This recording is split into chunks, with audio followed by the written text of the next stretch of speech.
caminhada cristã, da vida cristã. Um dia nós estamos lá em cima, outro dia a gente está aqui embaixo, mas Deus está de olho e não desistiu, não desamparou. Hoje, quando eu estava estudando, meditando nesta palavra para trazer aqui hoje, aleluia, teve um momento que eu parei e comecei a pensar: por que que as coisas acontecem? Por que que tudo que entristece, que nos joga para baixo, acontece na vida do cristão? Em um questionamento, muitas das vezes a gente tem que tomar cuidado com esse tipo de questionamento, porque muitas das vezes a gente faz com que o poder do Senhor em nossa vida se diminua. Mas não é porque Deus se diminui, é porque a gente enfraquece. Eu lembro do salmista escrevendo, Asaf, dizendo ele que ele ia para o templo todos os dias, e dentro da sua casa os filhos eram deficientes, não andavam, e que ele passava pelas ruas para chegar até o templo, e ele está vendo as pessoas nas suas farras, nas suas festas, nos seus carros, nas praças, e ao olhar dele parecia não faltar nada, todos estavam muito bem. E ele lembrava: lá dentro da minha casa, meus filhos são deficientes. E ele lembrava: eu vou para o templo, só que quando eu quero comer algo, eu não posso, eu como aquilo que Deus manda. E ele vai questionar, dizendo que por causa disso, quase que ele desvia da presença de Deus. Mas que uma certa vez ele subindo para poder ir para o templo, quando ele está enxergando tudo isso, e ele desanima, ele entristece, ele pensa em parar na caminhada, e ele vai desmotivado subindo. Quando ele chega no templo, que entra dentro, aí a glória de Deus se manifesta e enche a casa, e aí ele vê que aquilo não é nada, não vale nada, mas vale um dia na presença de Deus, desfrutando da glória, do poder de Deus, do que viver lá fora, nas praças, nas encruzilhadas, viver lá fora nas ruas, tendo tudo, mas não ter a presença do Senhor. Então, meus queridos irmãos, muitas das vezes isso acontece, mas nós precisamos levantar a cabeça, olhar para o Senhor, autor e consumador da nossa fé, e prosseguir adiante, porque o que está nos esperando não se compara com isso que nós estamos vivendo. Aí eu olhei para minha esposa, eu sentado na cadeira ali estudando, e quando eu olho para ela, eu vejo que o semblante dela está um pouco triste. Eu vejo que ela está chorando. Eu pergunto o que foi, ela não responde, e eu entendi. Porque tem pouco tempo que nós perdemos o nosso filho.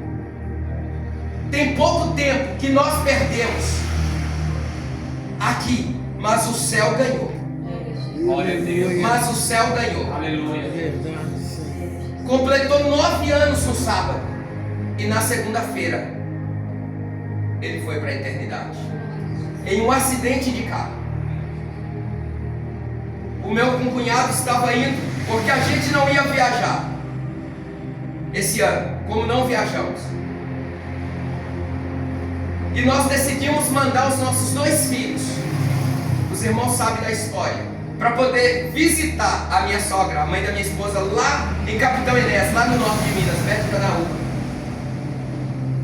E eu já estava confiante na segunda-feira no serviço, que eles já estavam chegando lá.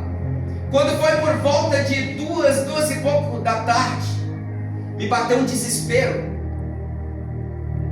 E eu falei com Deus assim: guarda os meus filhos, Senhor. Mesmo nessa hora, estava acontecendo um acidente. O meu cunhado, ele passa mal no volante, desmaia. E a minha cunhada começa a gritar ele pelo nome dele, mas ele não responde. Entra na contramão, bate numa carreta, e o meu filho mais novo, 9 anos, vem a óbito no local. Eles vão ser levados para o hospital em Bocaiúva. Mas o meu filho que falece, ele vai para um outro hospital em Curvelo.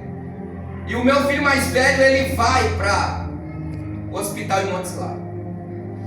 Quando eu chego em casa, 6 horas, eu estou vendo ligação, mais ligação. Aí eu atendo e eles falam da notícia, mas só pode falar o que aconteceu quando estiver lá. E a gente parte em desespero. A gente sai desesperado para poder ir. E quando chega, a gente vai primeiro para Bocaiúva. Lá está a minha cunhada em cima de uma maca. E o meu cunhado, eles abriram ele daqui até embaixo, porque arrebentou tudo para fazer drenagem. E ele não pode nem receber visita. Eu deixo eles lá, vou com a minha esposa para Montes Claros resgatar o Pedro que estava hospitalizado. 2 horas da manhã, 3 horas da manhã, 4 horas da manhã. E a gente ainda está no hospital. Até que a gente consegue. Vamos para Montes Claros com ele. E os meus cunhados estavam indo para Curvelo para poder reconhecer e tirar o corpo do Paulo. E a gente pergunta: por que isso acontece com a gente? Por que a gente está servindo a Deus e isso acontece conosco? E tem muitos lá fora que não acontece nada com eles, que faz o que faz. Tem coisas que é para Deus, tá, irmãos? É para aumentar a nossa fé. É para nós podermos continuar avante. É para que a gente esteja preparado. É para que a gente possa cada vez mais confiar mais no Senhor. É para que a gente possa ser capacitados por Deus para poder vencer tudo que vem contra a nossa vida. Aí saímos de lá e viemos. E Deus tem nos sustentado até aqui. Não podemos nos mover facilmente. Nada pode nos impedir ou nos paralisar de continuar na presença de Deus. Eu não sei o que os irmãos têm enfrentado, o que vocês têm vivido. Eu não sei o porquê. Eu só sei que foi me dado um tema. E dentro desse tema, Deus está trabalhando na vida de cada um dos irmãos. Glória a Deus! Eu não sei porquê, mas Deus sabe.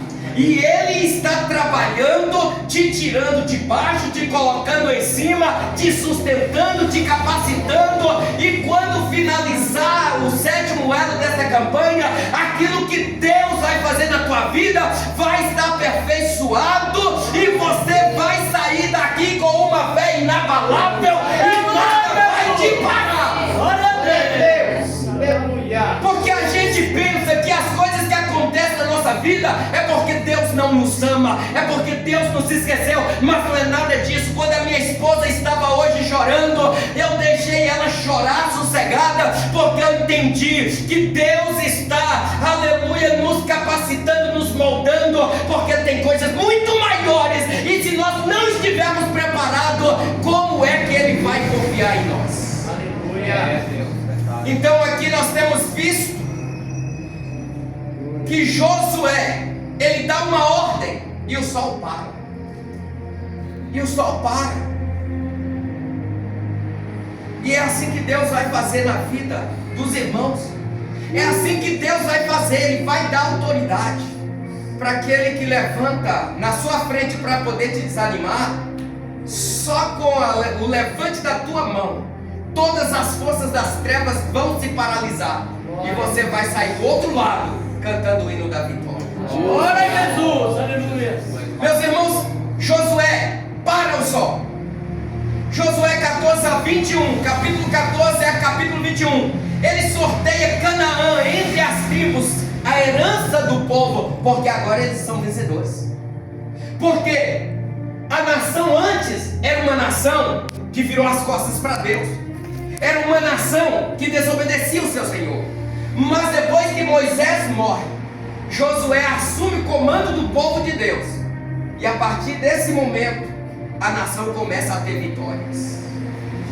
Não é que teve só vitórias por causa da mentira de alguns. Um que mente, um que engana. a nação toda perece. Mas quando Josué coloca em buscar ao Senhor, e Deus revela o que é, a partir dali, até uma cidadezinha pequenininha, pequenininha mesmo, venceu a nação de Israel com todos os soldados de Josué ali, por causa da mentira, da desobediência. Mas quando Deus revela o que é, que todos aqueles que desobedeceram foram mortos, eles vão lá, um homem vence a cidade. Glória a Deus. Sabe o que é que Deus tem para a tua vida? As pessoas lá fora, o adversário não entende. E às vezes olha para você e fala assim, mas por que ele não morre? Por que ele não para? Porque não entende o que Deus tem com a tua vida. Aleluia. Mas você sabe. Glória a Deus. glória. E agora Josué 14 a 21, ele sorteia Canaã, herança entre as tribos. Josué 23 a 24, ele despede do povo e morre com 110 anos de idade. Essa é a vida de Josué, o ministério de Josué e a chamada que Deus coloca sobre os ombros de Josué. E quando a gente olha para a nossa vida, quando a gente vê Jesus dizendo, obras maiores do que a que eu fiz, vocês vão fazer. Será que nós estamos na posição para fazer isso? Sabe por quê? Porque Jesus, o ministério que vem à terra, e o ministério mais rápido a terminar. E ele diz assim, obras maiores vocês vão fazer. Por quê? Porque ele começou o seu ministério com 30 anos. E 33 anos aproximadamente, ele vai à cruz e morre. O ministério mais rápido. Então, nós já estamos aqui, eu estou com... Já até esqueci quanto tempo que eu tenho de ministério. Só de dirigir na igreja eu estou com 14, fazendo 15 anos. Já fiz muito mais coisas do que a que Jesus fez. Mas a que ele fez foi muito maior do que as que eu já fiz. Por isso que ele diz assim, olha, eu estou com 15 anos agora, só dirigindo igreja. Ele ficou só 3 anos e aproximadamente meio anos a mais, 3 anos e meio no ministério.